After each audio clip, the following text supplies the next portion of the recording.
Indian idol में हमारे तरफ से आप सभी को नंदन और अभिनंदन करते हैं और करते ही रहेंगे।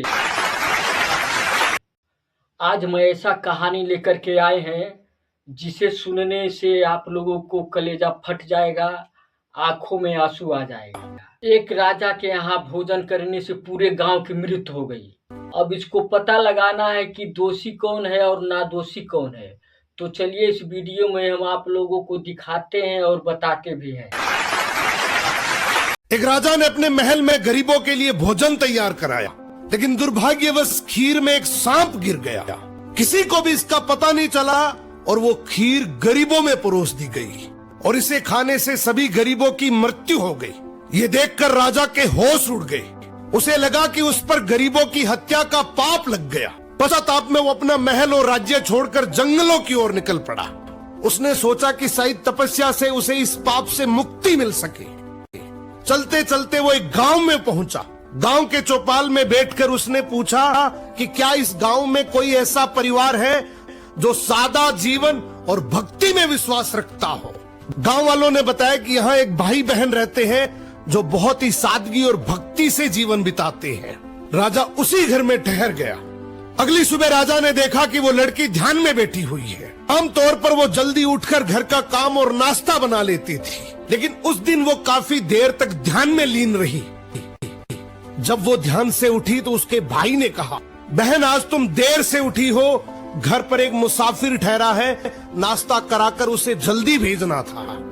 लड़की ने शांति से कहा, भैया ऊपर धर्मराज के दरबार में एक बहुत उलझा हुआ मामला चल रहा था, उसी पर ध्यान लगा था, इसलिए देर हो गई। भाई ने पूछा, कैसा मामला? लड़की बोली, एक राजा ने गरीबों के लिए भोजन बनवाया था, लेकिन दुर्भाग्यवश खीर में सांप गिर गया और वही खीर खाने से सभी गरीबों की मृत्यु हो गई। अब धर्मराज ये तय नहीं कर पा रहे हैं कि इस पाप का दोष राजा को लगे या उस सांप को या फिर उस नौकर को जिसने बिना जांचे खीर परोस दी थी। राजा ने प्रार्थना की, क्या मैं एक रात और यहाँ रुक सकता हूँ? भाई बहन ने अनुमति दे दी। उधर गांव की चौपाल में दिन भर लोग बातें करते रहे कि पता है फला राज्य के राजा ने अपने राज्य के गरीबों को हटाने के लिए उन्हें जहरीला भोजन खिलाकर मरवा दिया। बिना सच जाने लोग निंदा करते रहे। अगली सुबह लड़की फिर ध्यान में बैठी। ध्यान पूरा होते ही वो अपने काम में लग गई। राजा ने उससे पूछा, बेटी अब बताओ गरीबों की मृत्यु का पाप आखिर किसे लगा? लड़की ने शांत स्वर में कहा, वो पाप उन लोगों को लगा जो चौपाल पर बैठकर बिना सच जाने निंदा कर रहे थे। राजा की आंखें भर आई ये जानकर कि वो इसका दोषी नहीं है।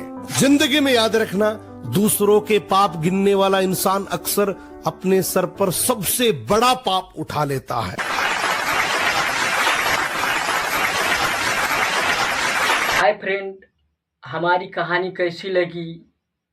अगर अच्छी लगी हो तो लाइक कर दीजिए, कमेंट बॉक्स में लिख करके डाल दीजिए और हमारी चैनल में पहली बार आए हैं तो हमारी चैनल को सब्सक्राइबर कर लीजिए और घंटी को प्रेस कर दीजिए ताकि हमारा हर एक नया वीडियो, नई कहानी आप लोगों के पास पहुंचे।